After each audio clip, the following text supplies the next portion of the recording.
Tumigil ka, huwag kang mag-scroll. Hinirang ang pagkatagpo mo sa video na ito, sa eksaktong sandaling ito ay hindi nagkataon. Ang bigat na nararamdaman mo sa iyong mga balikat, ang pagod na hindi kayang pawiin ng tulog, iyan mismo ang senyales na tinatawag ka. Iyan ang dahilan kung bakit ka dinala rito. Ang pagod na iyan ay hindi lamang sa katawan. Ito ay isang pagod sa kaluluwa, isang bigat na nagmumula sa pagtayo sa harap ng isang pinto na alam mong para sa iyo, ngunit tila hindi mo maitulak. Araw-araw, ang iyong katawan ay nagdadala ng tensyon ng isang laban na hindi nakikita, isang paghihintay na walang katiyakan na nag-iiwan ng sakit sa iyong batok at isang kabog sa iyong dibdib na pamilyar na. Ang bawat desisyon ay parang isang bundok. Ang pagpili sa pagitan ng kaliwa at kanan, sa pagitan ng pag-abante at pag-atras ay nagiging isang parusa. Nararamdaman mo na isang hakbang na lang ang kailangan, isang oo o isang hindi na lang ang magbabago ng lahat, ngunit ang iyong isip ay nananatiling paralitiko, nakakulong sa pagitan ng kung ano ang dapat at kung ano ang posible, hanggang sa ang katahimikan ay nagiging mas malakas kaysa sa anumang sigaw. At ang bigat na ito ay umaabot sa mga taong nakapaligid sa iyo. Nakikita nila ang liwanag sa iyo. Nararamdaman nila ang pangako sa iyong buhay, ngunit hindi nila maintindihan ang pagkaantala. Nagiging sanhi ito ng distansya, isang hindi nakikitang pader sa pagitan mo at ng mga taong pinakamamahal mo na nag-iiwan sa iyong pakiramdam na mag-isa kahit na napapaligiran ka ng mga tao. Nag-iisa sa huling silid ng iyong pagsubok. Pero pakinggan mo ito. Sa mga susunod na minuto, matutuklasan mo ang pangalan ng espiritual na mekanismo na nagpapanatili sa iyong isang hakbang, na lang ang layo sa tagumpay, at kung bakit ito ay isang patunay ng iyong pagkahirang. Mauunawaan mo ang salitang Hebreo na kava, na magbibigay ng bagong kahulugan sa iyong paghihintay. Makikilala mo ang 4 na tiyak na senyales na ang iyong paghihintay ay malapit nang matapos.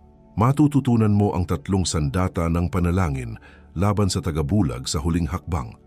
At tatanggap ka ng isang banal na komisyon upang isagawa ang huling hakbang na iyon ng may katapangan na tinatapos ang isang kabanata ng pagsubok at sinisimulan ang panahon ng katuparan. Naramdaman mo na ba na ang iyong pakikibaka ay hindi lang isang simpleng pagkaantala, kundi isang espiritual na pag-atake laban sa iyong mismong pag-asa na nagaganap isang hakbang na lang bago ang iyong tagumpay? At paano kung itong paulit-ulit na pakiramdam ng pagiging malapit na pero hindi pa rin ay isang senyales na mayroong isang bagay sa iyo na kinikilala ng mundo ng espiritu bago mo pa man ito lubos na maunawaan? Habang marami ang nagsasabi na ito'y ganyan talaga ang buhay o malas ka lang, iilan lang ang nakakaalam na ang mga ganitong laban ay hindi nagsisimula sa labas. Nagsisimula ito kapag ang Diyos ay naglagay ng isang marka sa buhay ng isang hinirang. Pero paano kung ang dahilan ng lahat ng iyong naipong pagod at pag-aalinlangan ay nasa isang bagay na hindi mo pa natututunang gawin? Ngayon isipin mo ito kasama ko. At paano kung lahat ng iyong pinagdaanan hanggang ngayon ay ang sagot sa tanong na matagal nang bumabagabag sa iyong puso? Bakit tila ang mga pinakamatinding pagsubok ay dumarating kapag ako'y malapit na sa aking minimiti? Sa paghahanap ko ng kasagutan sa parehong tanong na iyan para sa mga taong tulad mo, na tila laging nasa bingit ng tagumpay, ay natagpuan ko itong digital na libro na tinatawag na Ang Sekreto ng Mga Panalangin, na sumasanggalang sa mga pinili mula sa espiritual na inggit. Ang librong ito ay hindi lamang isang babasahin. Ito ay isang kalasag ng espiritual na pangunawa. Isang kasangkapan na ginawa para sa mga nagnanais na maunawaan ang dinamika ng huling hakbang, palakasin ang kanilang espiritual na pagtitiis at matutunan ang mga partikular na panalangin upang sanggalangan ang kanilang isip, pamilya, mga landas at layunin laban sa mga inggit at pag-atake na naglalayong pahinain ang sinimulan ng Diyos.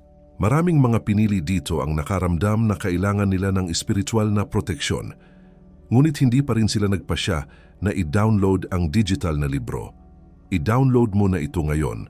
Available ito sa unang nakapaskil na komento. Ngunit mag-ingat, ang tanging problema ay kakaunti na lang ang mga kopya ng digital na librong ito.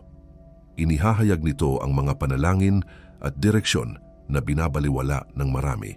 Ngunit maaaring magbago sa paraan ng iyong pagharap sa mga biglaang pag-atake ng pag-aalinlangan, mga hindi maipaliwanag na pagkaantala, at ang pakiramdam ng pagkapagod bago pa man ang huling laban. Huwag hintayin ang isa pang halos na sandali bago ka maghanap ng proteksyon. Mag-click ngayon, i-download ang iyong kopya at tuklasin kung bakit walang pag-atake ng pagkalito ang mas malakas kaysa sa kalasag ng kaliwanagan na maaaring itayo ng Diyos sa iyong paligid. Kung isa ka sa mga unang magda-download, bumalik ka dito at isulat, Amen. Ito ang iyong magiging gawa ng pananampalataya at ngayon din, maaaring ipakita sa iyo ng Diyos ang dahilan kung bakit ang pakiramdam ng pagkastak sa huling hakbang ay patuloy na kumikilos laban sa iyong buhay. Ang buhay mo ay hindi isang kulungan. Ito ay isang banal na silid ng pagsubok, isang serye ng mga silid na idinisenyo ng langit para ihanda ka. Nakatayo ka na ngayon sa huling silid, sa harap ng huling pinto. Ang pakiramdam ng pagiging stuck ay hindi parusa. Ito ang huling yugto ng pagpapatibay. Ang video na ito ay hindi para bigyan ka ng bagong susi, kundi para ipaalam sa iyo na ang susi, ang iyong pagtitiis, ay nasa iyo na sa simula pa lang. Kung ang salitang ito ay tumama sa iyong espiritu, iangat mo ang iyong kamay sa pamamagitan ng pagpindot sa like button. Hindi para sa akin, hindi para sa channel na ito, kundi bilang isang tanglaw para sa isa pang hinirang na naliligaw sa dilim, na naghahanap ng senyales na hindi siya nag-iisa sa kanyang huling hakbang. At tungkol dito, tungkol sa bigat ng bakal na pinto na ayaw bumukas, sa tunog ng click mula sa kandado sa hating gabi, sa pakiramdam ng malamig na susi sa iyong palad, mayroong isang selyo ng panalangin na eksaktong para sa huling 72 oras bago ang iyong deadline, kung saan ang pagod ay nasa sukdulan. Guwardahan mo iyan sa kaibuturan ng iyong isipan. At bukod sa aming digital na aklat ng mga panalangin, hinirang, mayroon kang isa pang paraan dito para palakasin ang mensaheng ito na dumating sa iyong tahanan ngayon at para iparating ito sa mas marami pang hinirang na tulad mo. Hindi kami tumatanggap ng kahit isang sentimo para sa bawat salita na inihahatid ko sa iyo araw-araw dito sa channel. Bilang paraan para makapagbalik ka ng kahit kaunti sa iyong natatanggap dito, pinapanatili rin naming bukas ang isang link para sa voluntaryong donasyon sa ibaba mismo ng digital na aklat, sa unang nakapaskil na komento, anumang halaga na kasya sa iyong kamay ngayon, anumang halaga na ituro ng iyong puso. Ito ang nagpapanatili sa aming channel na nakatayo. Ito ang dahilan kung bakit ang susunod na mensahe ay nakakarating sa isa pang taong nangangailangan, tulad ng iyong pangangailangan. Hihintayin kita roon, hinirang, at kung kailangan mong umalis bago matapos ang video na ito, ang kalasag na iyon ay naghihintay na sa iyo sa unang nakapaskil na komento. Ngunit hinihiling ko na manatili ka hanggang sa dulo, dahil kung wala ang konteksto na darating ngayon, ang selyo ay hindi gagana ng may parehong lakas sa pintuan ng iyong susunod na yugto. Sandali. Hindi ko pa nasasabi sa iyo ang pinakamahalagang bagay.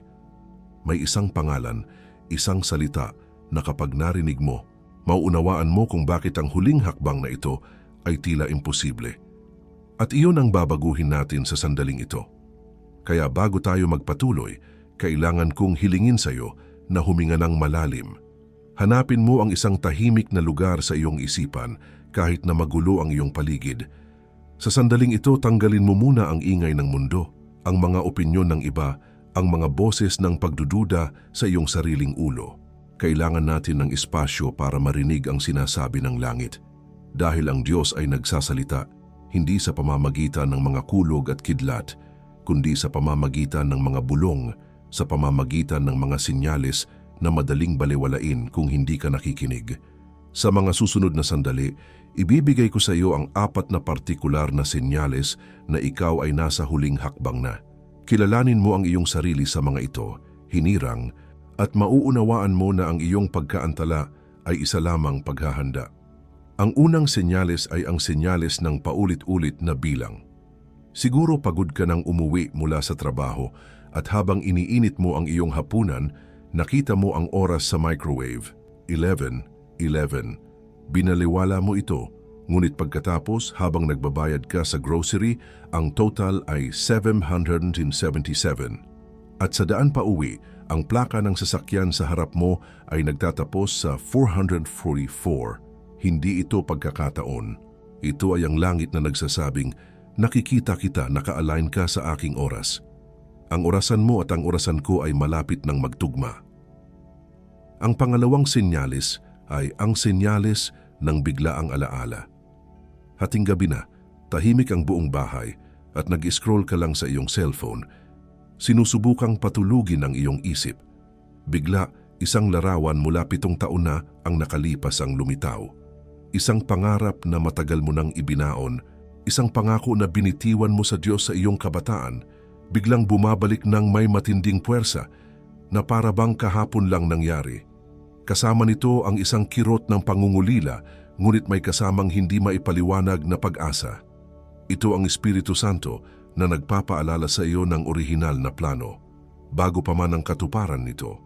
At tungkol sa lumang pangarap na iyan, na biglang bumalik sa iyo habang hawak mo ang iyong cellphone sa hating gabi, hinirang naihanda ko na ang kalasag na naghihintay sa iyo sa unang nakapaskil na komento.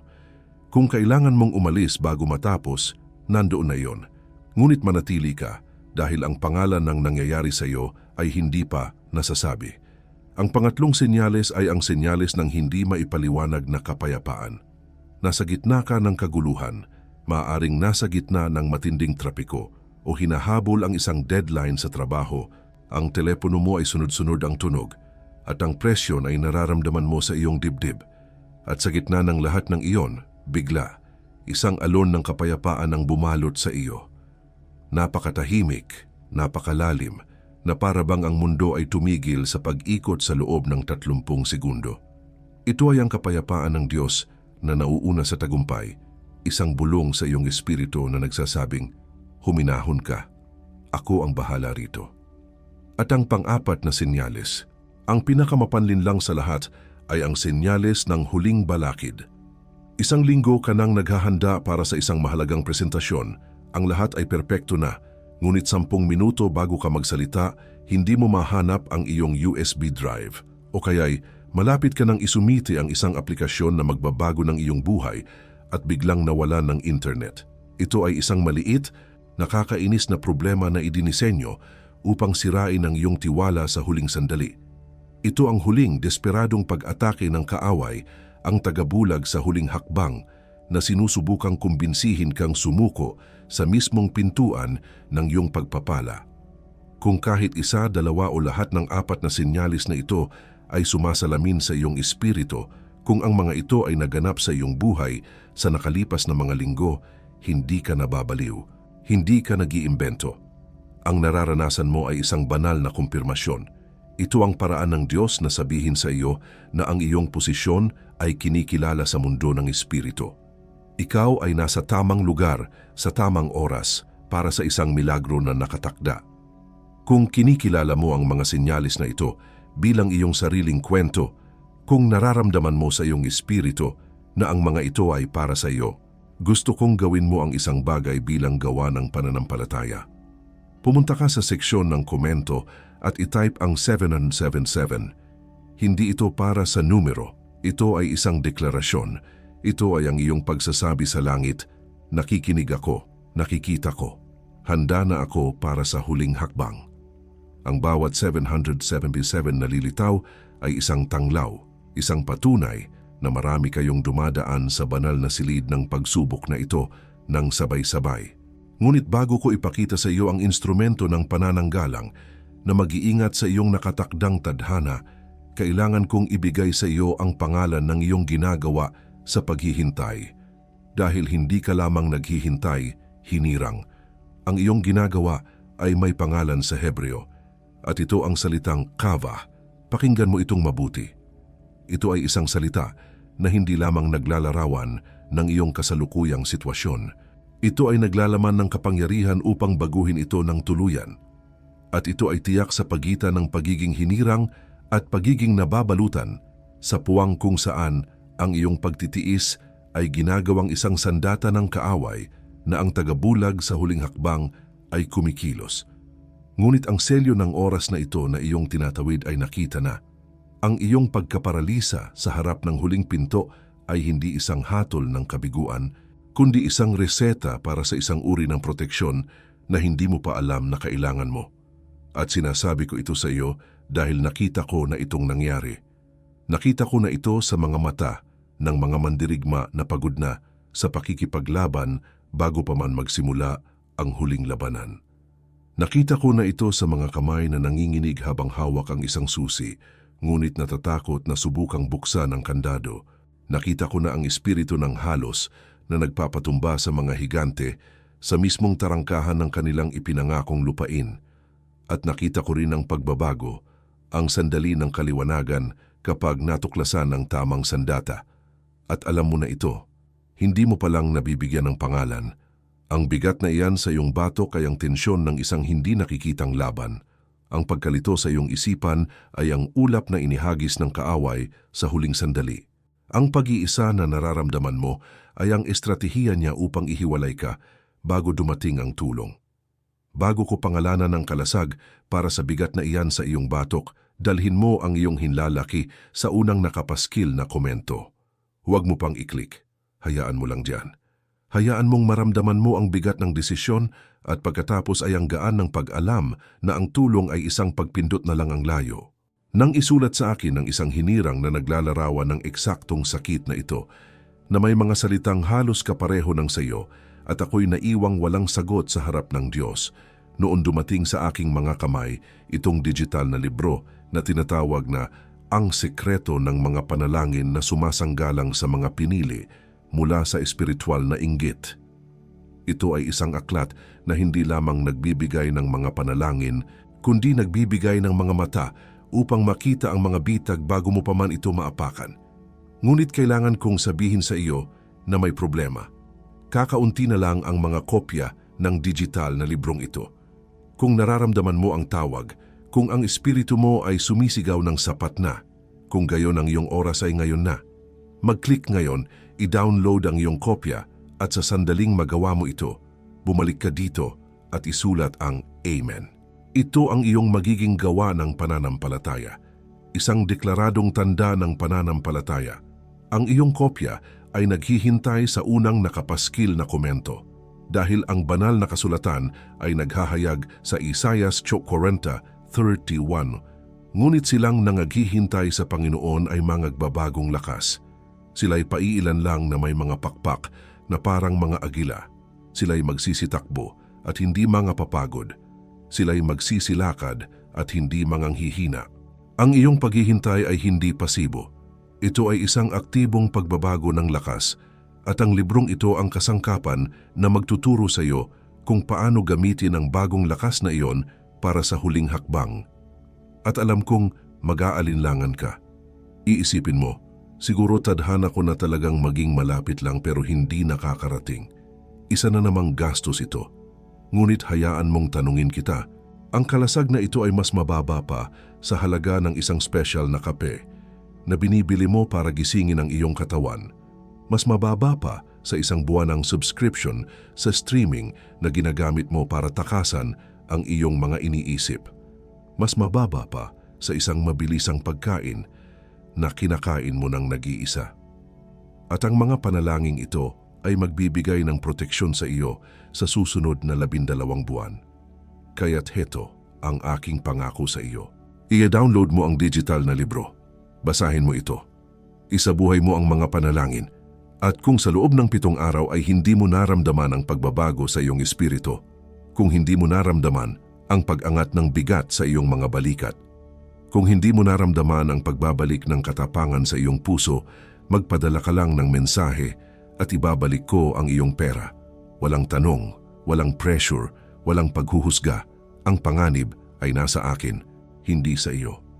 Ang Diyos ay hindi nag-aalok ng mga sirang pangako at hindi rin ako. Si Maria, Isang guro na 45 taong gulang mula sa Cebu ay nasa bingit ng burnout.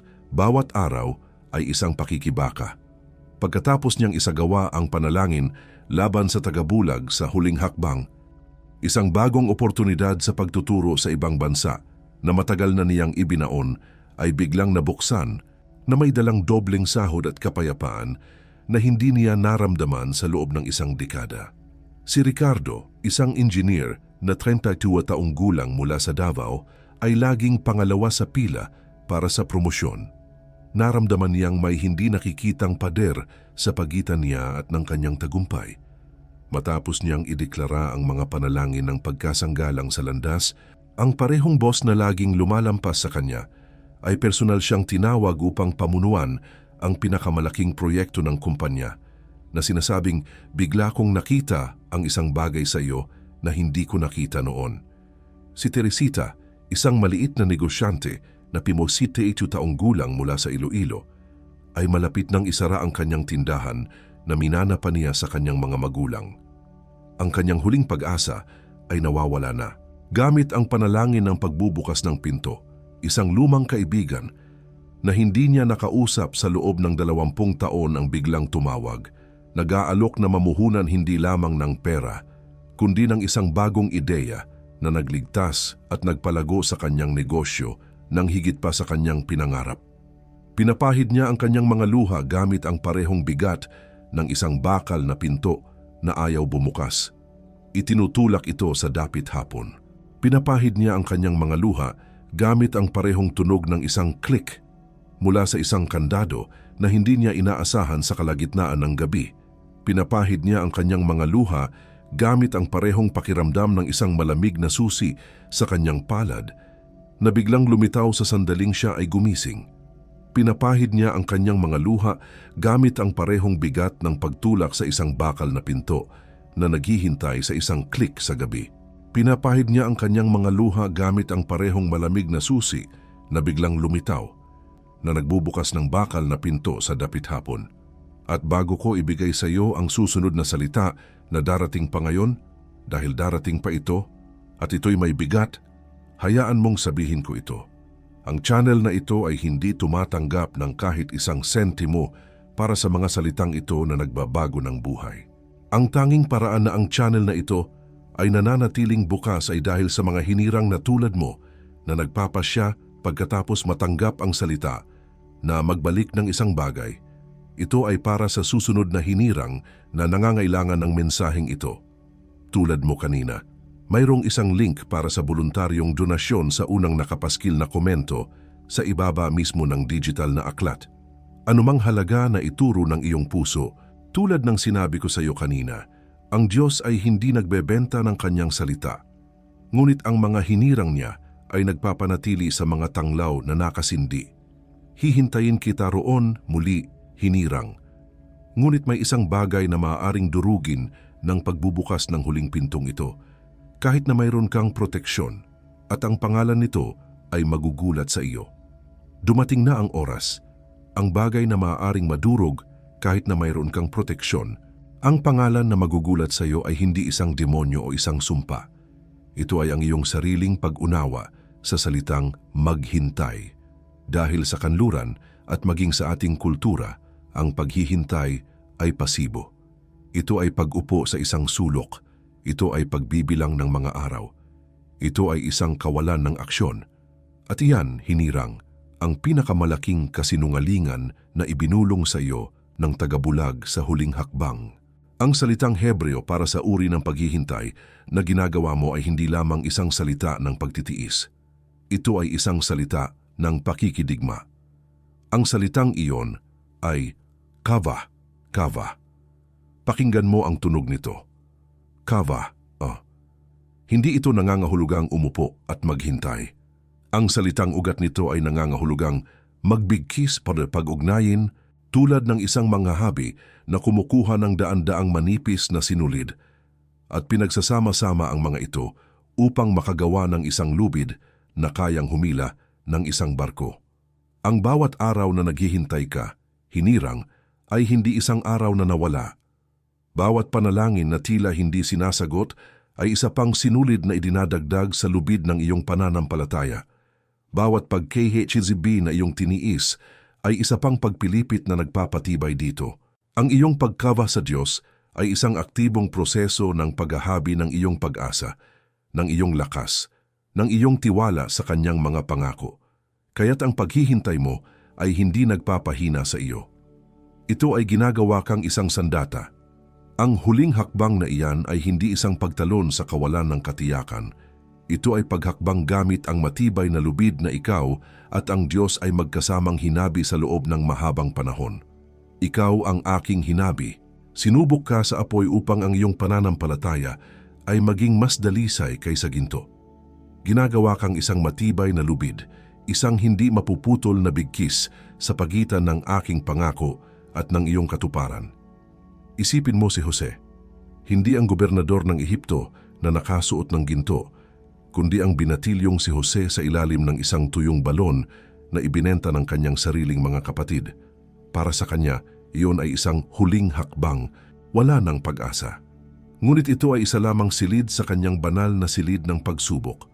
Pagkatapos sa bahay ni Potiphar kung saan siya ay pinarangalan at pagkatapos ay pinaratangan ng mali, iyon ay isa na namang huling hakbang. At sa bilangguan, kinalimutan ng tagahain ng kopa, iyon na naman ang tila katapusan. Bawat yugto ay parang isang walang hanggang paghihintay. Ngunit si Jose ay hindi lamang naghintay, siya ay nagkaba. Sa bawat araw sa bilangguan, hinahabi niya ang kanyang tiwala sa Diyos. Ang kanyang pagtitiis ay hindi isang senyales ng pagkatalo. Ito ang kanyang pagsasanay. Ang kanyang pananatiling tapat sa gitna ng kawalan ng pag-asa ang nagpatibay sa lubid. At ang mismong pagtitiis na iyon sa bilangguan, ang kanyang kakayahang magkaba, ang naging susi niya mula sa selda patungo sa palasyo. Ang iyong pagtitiis ngayon, hinirang. Ang pag-unawa mo sa kaba, iyan ang iyong susi. Isang hinirang na babae, isang OFW mula sa Pampanga, ang nagsulat sa akin. Sa loob ng 15 taon, nagtrabaho siya sa ibang bansa. Bawat padala ay isang piraso ng kanyang buhay. Ngunit sa paglipas ng mga taon, naramdaman niyang ang kanyang pamilya ay lumayo. Ang mga tawag ay naging mas maikli, puro tungkol sa pera. Naramdaman niya na ang kanyang sakripisyo ay naging isang obligasyon na lamang at ang kanyang puso ay pagod na pagod na.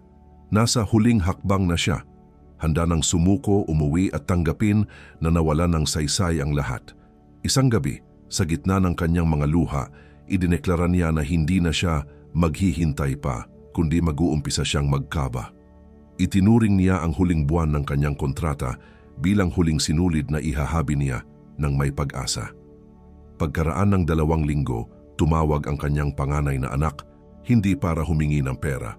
Umiiyak ito, humihingi ng tawad at sinabing, "Nay, lahat ng ipinadala mo, inipon namin. Nagtayo kami ng isang maliit na negosyo na ipinangalan sa iyo. Hinihintay ka na naming umuwi para pamunuan mo ito." Ang kanyang paghihintay ay hindi isang kawalan. Ito ay isang pagtatayo.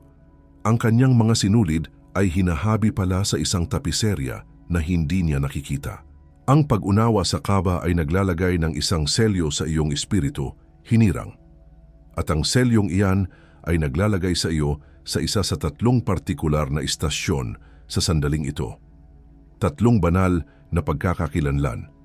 3 tungkulin sa kaharian na dapat mong kilalanin ngayon. Pakinggan mong mabuti dahil ang pag-alam kung sino ka sa huling silid na ito ang magbibigay sa iyo ng susi kung paano lumabas. Ang una ay phase 2, ang tagapagtayo ng mga dambana sa gitna ng kawalan. Ikaw ito kung ang iyong pananampalataya ay tila nagtatayo ng isang bagay na walang nakikita. Patuloy kang naglalagay ng isang bato sa ibabaw ng isa pa, isang panalangin, isang gawa ng kabutihan, isang araw pa ng pagtitiwala, sa isang lugar na tila disyerto. Ang iyong mga kamay ay pagod na at walang sino man sa paligid mo ang nakakakita ng istruktura na iyong itinatayo. Ang tagabulag sa huling hakbang ay bumubulong sa iyo na ang mga batong hawak mo ay hangin lamang, na ikaw ay nagtatayo ng isang dambana para sa isang Diyos na hindi darating. Sinusubukan niyang kumbinsihin ka na ang iyong pagod ay walang kabuluhan. Ang pangalawa ay kuwang tagabantay ng huling pangako. Marahil hinirang may isang partikular na salita, isang pangako na binitiwan sa iyo ng Diyos maraming taon na ang nakalipas. Ito na lamang ang natitira sa iyo. Hawak mo ito tulad ng isang mahalagang balumbon sa gitna ng isang bagyo. Ang lahat ng iba pang ebidensya sa iyong buhay ay sumisigaw na ang pangakong iyon ay imposible, na ito'y lipas na. Ngunit patuloy mo itong binabantayan. Ang atake ng tagabulag sa huling hakbang sa iyo ay ang subukang kumbinsihin ka na buksan ang balumbon at makitang wala itong laman. Ibubulong niya, tingnan mo, blangko iyan, pinaniwala ka lang sa wala. At ang pangatlo ay ang mandirigma sa araw ng kapayapaan. Para sa iyo ang labas na mundo ay maaaring mukhang kalmado, walang malaking krisis, walang hayagang pag-atake. Ngunit sa iyong espiritu, hindi ka nagpapahinga. Patuloy mong hinahasa ang iyong espada, pinapalakas ang iyong kalasag at nananatiling handa. Nararamdaman mo sa iyong mga buto na may isang labanan na darating kahit na ang lahat sa paligid mo ay nagsasabing kapayapaan at seguridad. Ang tagabulag sa huling hakbang ay sinusubukang gawin kang maging kampante. Ibubulong niya, magpahinga ka. Tapos na ang laban, ang paghahanda mo ay paranoia lamang. Ginagawa niya ito upang mahuli kang hindi handa kapag dumating na ang huling pagsubok. Alin sa tatlong ito ang tumitibok sa iyong puso ngayon? Ikaw ba ang tagapagtayo, ang tagabantay, o ang mandirigma? Huwag mong itago ang pagkakakilanlang ito, angkinin mo ito. Pumunta ka sa seksyon ng mga komento ngayon at isulat ang pangalan ng pagkakakilanlan na sa tingin mo ay ikaw. Ako ang tagapagtayo. Ako ang tagabantay. Ako ang mandirigma. Ang bawat komento ay hindi lamang isang salita. Ito ay isang pag-aari sa iyong posisyon sa espiritual na mundo. Ito ang iyong pagpirma sa banal na tungkulin na ibinigay sa iyo para sa panahong ito. Ang iyong pagdedeklara nito ay nagpapadala ng isang alon sa mundo ng espiritu. At ang tagapagtayo na iyan na iyong isinulat, ang tagabantay, ang mandirigma, kapag wala siyang kumpletong kalasag, kapag wala siyang buong saklaw ng proteksyon, siya ay nagiging isang arkitekto na nakakulong sa sarili niyang gusali. Isang tagabantay na binabantayan ang isang walang laman na kaban. Isang mandirigma na hinahasa ang isang espadang babali sa unang pagtama. At ito hinirang ang dahilan kung bakit napakahalaga ng susunod na 72 oras. Ito ang dahilan kung bakit ang librong Kukang Sekreto ng mga panalangin na sumasanggalang sa mga pinili mula sa espiritual na inggit ay hindi lamang isang option. Ito ang iyong blueprint, ito ang iyong baluti, ito ang iyong manual ng digmaan para sa huling hakbang. Ang mga panalangin sa loob nito ay partikular na idinisenyo upang palakasin ang kahinaan ng bawat isa sa mga arketipong ito. Ito ay nagbibigay ng mga pader para sa tagapagtayo, selyo para sa tagabantay, at apoy para sa espada ng mandirigma. Ang iyong kopya, ang iyong espiritual na baluti, ay naghihintay na sa unang nakapaskil na komento. Ngunit may isang partikular na taktika na itinatago ng kaaway para mismo sa arketipo na iyong idineklara. At ang salitang iyon ang susunod. Dahil idineklara mo na ang iyong pagkakakilanlan bilang tagapagtayo, tagabantay o mandirigma, ang tagabulag sa huling hakbang ay nagbago ng kanyang estratehiya. Alam niya na hindi ka na isang ordinaryong target. Ikaw ay isang hinirang na may takip, isang sundalong may posisyon. Kaya't hindi na niya gagamitin ang mga lumang taktika. Itinatago niya ang kanyang tatlong pinakamapanlinlang na sandata para sa sandaling ito.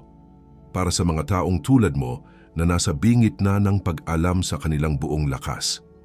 Ang unang taktika ay ang lason ng halos. Na ibinubulong nito. Halos nandoon ka na pero sumuko ka na lang. Masyadong mahirap. Ipaalala nito sa iyo ang bawat pagkakataon na halos mo nang makamit ang isang bagay. Ang exam na halos na ipasa mo, ang trabahong halos nakuha mo, ang relasyong halos nagtagumpay. Ito ay naglalagay ng isang salamin sa harap mo na nagpapakita lamang ng iyong mga halos hanggang sa maniwala kang ang iyong tadhana ay maging isang koleksyon lamang ng mga hindi natapos na kwento. Ang iyong sandata laban dito ay ang pagdedeklara ng huling hakbang. Ito ay hindi lamang isang panalangin. Ito ay isang utos. Sa susunod na marinig mo ang bulong ng halos, huminto ka, itaas mo ang iyong kamay at sabihin mo ng malakas, sa pangalan ni Jesus ang pagsubok na ito ay hindi isa pang halos. Ito ang huling hakbang at ang hakbang na ito ay nagtatapos sa tagumpay. Pagkatapos, kumuha ka ng papel at isulat mo, Isaiah 40:31. Idikit mo ito sa isang lugar na makikita mo araw-araw. Ang pangalawang taktika ay ang ulap ng pagkalito. Kapag nagpasya kang maglaan ng oras para sa panalangin, para basahin ang iyong Biblia, o para pakinggan lamang ang Diyos, biglang lilitaw ang isang krisis. Isang urgent na email mula sa iyong boss. Isang biglaang away sa pamilya na kailangan mong ayusin. Isang problema sa bahay na hindi makapaghintay. Ang mga ito ay maliliit na apoy na idinisenyo upang ilayo ka mula sa bukal ng iyong lakas. Ang layunin ay panatilihin kang abala sa pag-apatay ng maliliit na apoy upang hindi mo mapansin na ang iyong kaluluwa ay nauuhaw na. Ang iyong sandata ay ang memorial ng mga nakaraang tagumpay. Bago ka tumugon sa krisis, huminto ka ng 1 minuto. Isara mo ang iyong mga mata at pilitin mong alalahanin ang 3 maliliit na tagumpay na ibinigay sa iyo ng Diyos sa nakalipas na buwan. Ang parking spot na nagbukas, ang hindi inaasahang pera na dumating, ang isang salita ng pampalakas ng loob mula sa isang kaibigan. Magpasalamat ka para sa mga ito. Ang gawaing ito ng pag-alala ay nagpapalit ng iyong pananaw mula sa pagkaapurahan patungo sa pagtitiwala na nagpapaalala sa iyong espiritu na ang Diyos na nagbigay sa iyo ng maliliit na tagumpay ay kayang hawakan ang anumang urgent na sitwasyon. Ang pangatlong taktika ay ang tinig ng nakaraan. Ito ang pinakamalupit sa lahat. Kapag ikaw ay nasa iyong pinakamahinang sandali, kapag ikaw ay pagod na at nag-iisa, ipapaalala nito ang lahat ng iyong mga nakaraang pagkakamali. Ang mga maling desisyon, ang mga taong nasaktan mo, ang mga pagkakataong sinayang mo. Ito ay nagpe-play ng isang highlight reel ng iyong mga kabiguan hanggang sa maniwala kang ikaw ay ang kabuuan ng iyong mga pagkakamali. Sinusubukan nitong kumbinsihin ka na dahil nabigo ka noon, tiyak na mabibigo ka ulit. Ang iyong sandata ay patang banal na katahimikan. Sa halip na makipagtalo sa tinig na iyon, gawin mo ang kabaligtaran. Maghanap ka ng isang lugar kung saan maaari kang mapag-isa sa loob ng 5 minuto. Huwag kang manalangin. Huwag kang humingi ng kahit ano. Umupo ka lang sa katahimikan at sabihin mo sa iyong puso, Espiritu Santo, magsalita ka. Ang iyong lingkod ay nakikinig. Ang katahimikan ay nagiging isang espasyo kung saan ang tinig ng Diyos na laging nariyan ay nagiging mas malakas kaysa sa sigaw ng iyong nakaraan. Ito ay pagpayag sa kanyang katotohanan na isulat muli ang iyong kwento. Ito ay pag-calibrate. Ito ay isang senyales na ibinukod ka ng Espiritu Santo para sa isang panahon na hindi nakilala ng iyong dating buhay. At itong katahimikan na sinusubukang kumbinsihin ka na ikaw lang ang nag-iisa, itong pakiramdam na ang iyong panalangin ay tumatama lamang sa kisame, ay ang eksaktong dahilan kung bakit ang mga panalangin sa librong Ang Sekreto ng Mga Panalangin ay isinulat. Hindi ito isang koleksyon lamang ng mga salita. Ito ay isang arsenal. Ang bawat panalangin ay isang partikular na sandata na idinisenyo para sa isang partikular na pag-atake. Ang mga ito ang magbibigay sa iyo ng mga salita kapag pagod ka ng magsalita, ng lakas kapag gusto mo nang sumuko. Ang mga ito ay partikular na idinisenyo upang sirain ang ilusyon ng pag-iisa sa loob ng pinakamahalagang 72 oras bago ang iyong tagumpay. Ito ang boses na nililito mo sa sarili mong boses na nagsasabing, sumuko ka na. Huwag mong hayaan ang iyong sarili na pumasok sa huling laban na walang sapat na sandata. Ang iyong kopya, ang iyong arsenal ay nasa unang nakapaskil na komento. At mayroon pang isang bagay na kailangan kong sabihin sa iyo. Isang bagay na ayaw marinig ng kaaway na malaman mo bago ang pagtatapos. Pakinggan mo itong mabuti, hinirang. Ang mga sandatang ito ay hindi mga magic spells. Ang mga ito ay nangangailangan ng iyong pakikilahok, ng iyong pananampalataya. Ang pagdedeklara sa mga ito ng isang beses ay hindi sapat. Ang tagabulag sa huling hakbang ay paulit-ulit, kaya't kailangan mong maging mas paulit-ulit kaysa sa kanya. Ang pagpili na gamitin ang mga sandatang ito araw-araw, kahit na hindi mo ito nararamdaman, iyon ang naghahabi sa huling mga sinulid ng iyong lubid na kava. Huwag mong maliitin ang kapangyarihan ng pag-uulit sa espiritual na labanan, kaya't bilang isang gawa ng pananampalataya at isang pangako sa iyong sarili at sa langit, gusto kong gawin mo ang isang bagay na magiging angkla mo. Mag-subscribe ka sa channel na ito at i-click mo ang save sa video na ito. Hindi ito para sa mga numero ng channel, ito ay para sa iyo. Ito ay ang iyong pagdedeklara na hindi ka napapayag, na ang mensaheng ito ay isang beses lamang na pangyayari. Ito ay ang iyong pagsasabi, kailangan ko ang paalalang ito araw-araw. Itinatanim ko ang aking sarili sa lupaing ito kung saan ako ay pinapakain, kung saan ako ay pinalalakas. Gawin mo ito ngayon bilang isang selyo sa iyong desisyon na lumaban hanggang sa dulo. Ngayon huminga ka, saan ka man naroroon, itigil mo ang lahat. Isara mo ang iyong mga mata kung ligtas kang gawin ito. Dalhin mo ang iyong kamay sa iyong dibdib. Nararamdaman mo ba ang pagod? Ang bigat? Mabuti. Ito ang ating panimulang punto. Dadalhin kita sa isang lugar sa iyong isipan. Isipin mo ang iyong sarili na nakatayo sa isang silid. Ito ay ang huling silid sa iyong banal na silid ng pagsubok. Malamig, tahimik, at sa harap mo ay isang napakalaking bakal na pinto. Ang bigat nito ay tila imposible. Nararamdaman mo sa iyong palad ang lamig ng isang susi, ang susi ng iyong pagkaba, ang iyong pagtitiis na hinabi kasama ng Diyos. Itaas mo ngayon ang susing iyon. Sa kabila ng panginginig ng iyong kamay, ilapit mo ito sa kandado. Pakinggan mo ang kasinungalingan ng tagabulag sa huling hakbang na nagsasabing hindi iyan magkakasya, na mali ang iyong susi. Balewalain mo siya, itulak mo ang susi sa loob, pumasok ito ng perpekto, at habang ipinipihit mo ito, hindi gamit ang lakas ng iyong braso kundi ang bigat ng lahat ng iyong tiniis, maririnig mo ang isang tunog, isang click. Ang pinakamalakas, pinakamatamis na tunog sa buong sansinukob. Ang tunog ng isang pangako na natupad. Ang tunog ng isang pinto na handa nang bumukas. Ngayon itulak mo ang pinto. Mabigat ito? Oo, dahil tinutulak mo ang bigat ng lahat ng iyong mga nakaraang kabiguan. Ngunit gumagalaw ito.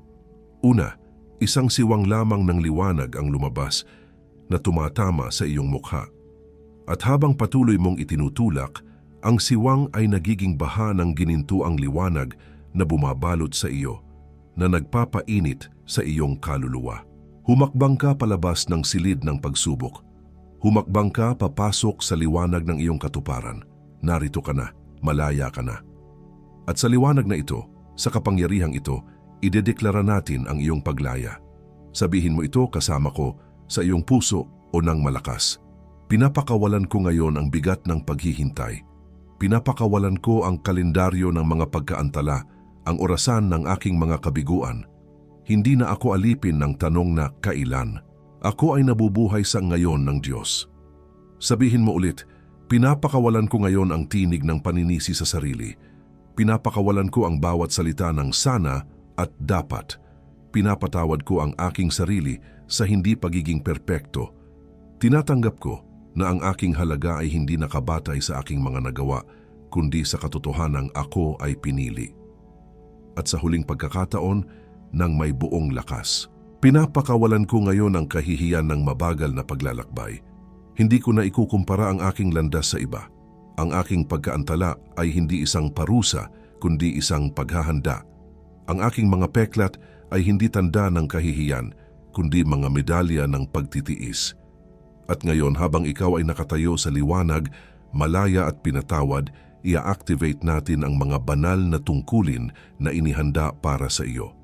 Sa kapangyarihan na ipinagkaloob sa akin, i-activate ko ngayon ang kapitagapagtayo ng mga dambana sa gitna ng kawalanban sa iyo. Ang iyong mga kamay ay hindi na mangangalay sa pagtatayo. Bawat bato na iyong ilalagay ay makikita sa mundo ng espiritu bilang isang monumento ng pananampalataya. Ia-activate ko ngayon ang pagtagabantay ng huling pangako tiyon sa iyo. Ang balumbon na iyong hawak ay hindi nalilitaw na blanko. Ang mga titik na ginto ng pangako ng Diyos ay liliwanag na magiging iyong mapa at iyong ilaw. Ang iyong katapatan ay gagantimpalaan at ia-activate ko ngayon ang Batman dirigma sa araw ng kapayapaan sa iyo.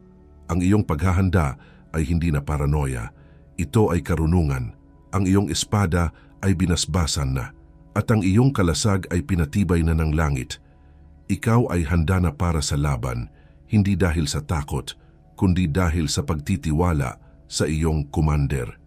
Nakatayo ka ngayon sa liwanag, ngunit ang paglabas sa silid ng pagsubok ay simula pa lamang. Ang liwanag na iyan ay kailangang protektahan. Kaya't sa kapangyarihan na ipinagkaloob sa akin, idinideklara ko ngayon ang isang banal na takip sa iyong pag-iisip.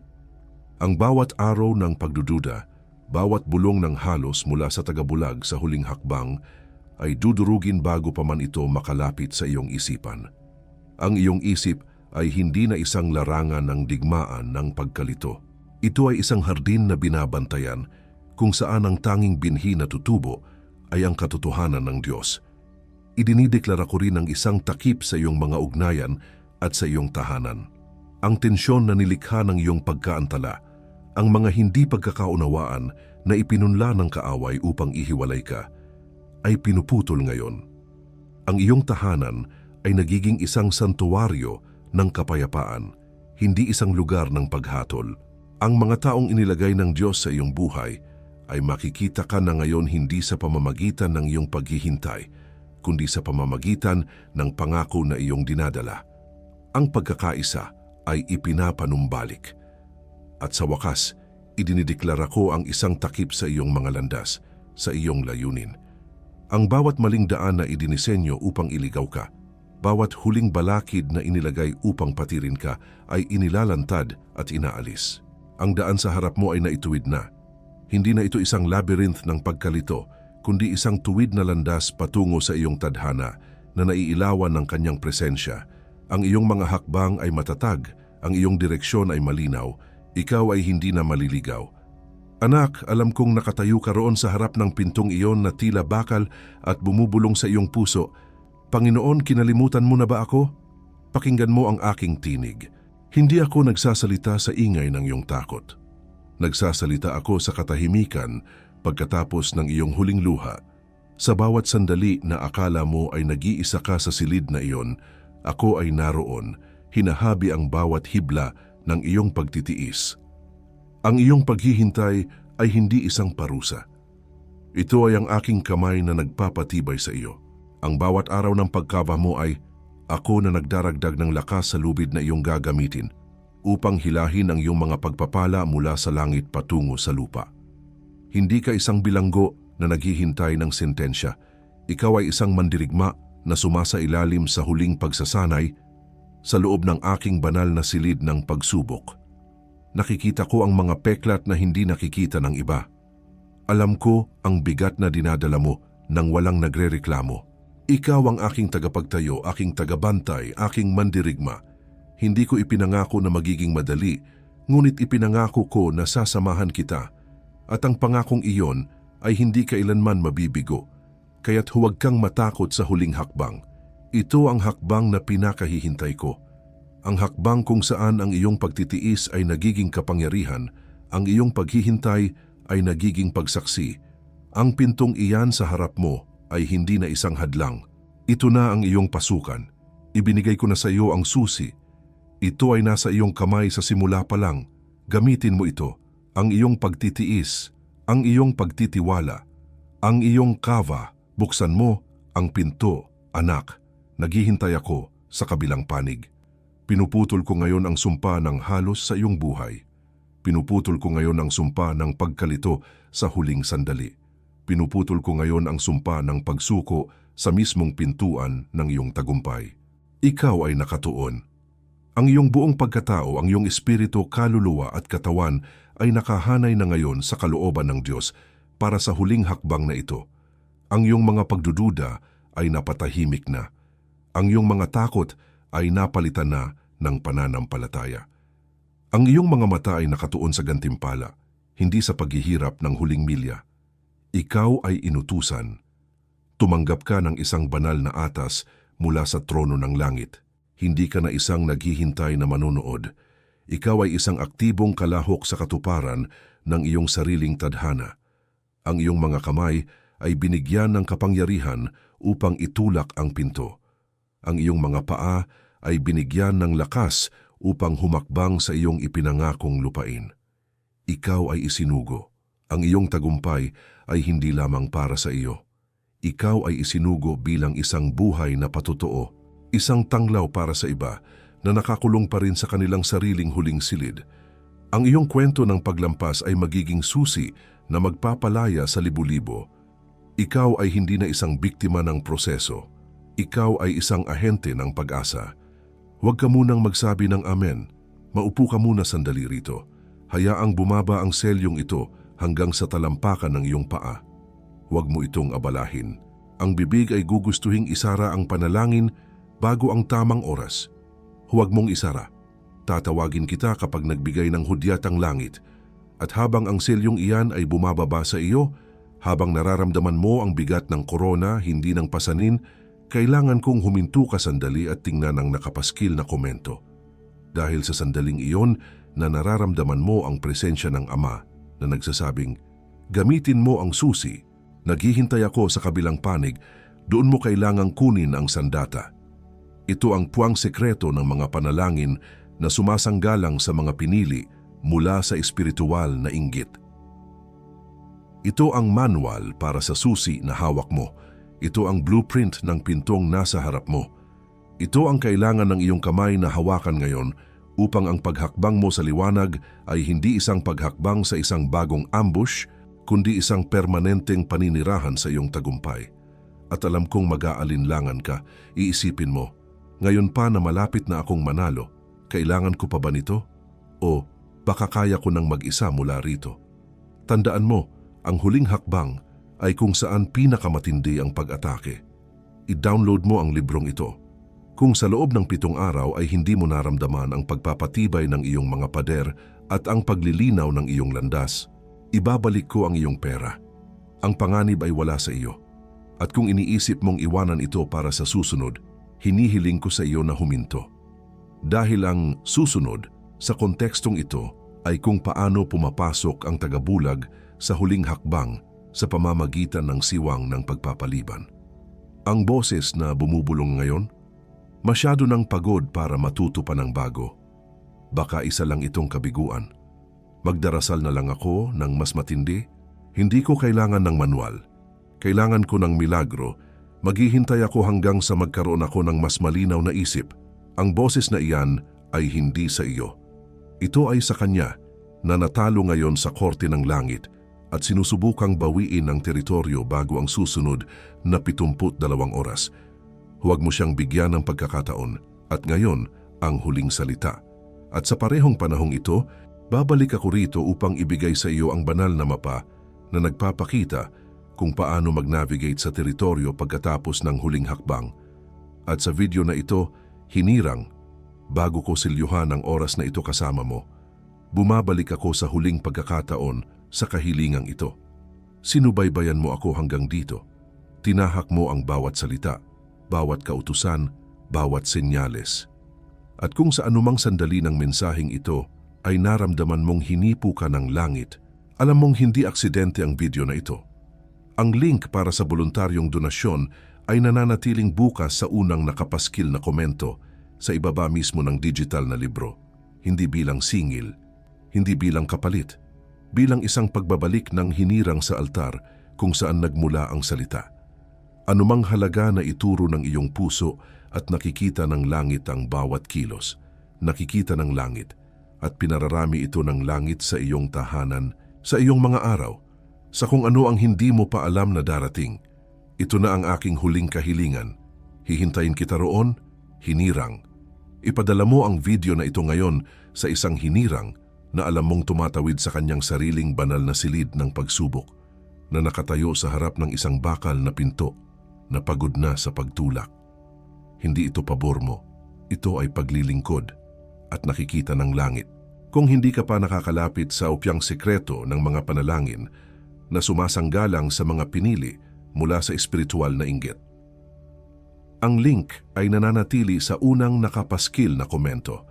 Hindi ito pabor mo, ito ay paglilingkod at nakikita ng langit. Ngayon ay maaari ka nang magsabi ng Amen, sabihin mo kasama ko ngayon, Amen. At ako, ang Ama, ay nakarinig. Ang iyong pagkaantala ay tapos na. Ang iyong paghahanda ay kumpleto na. Maligayang pagdating sa iyong panahon ng katuparan.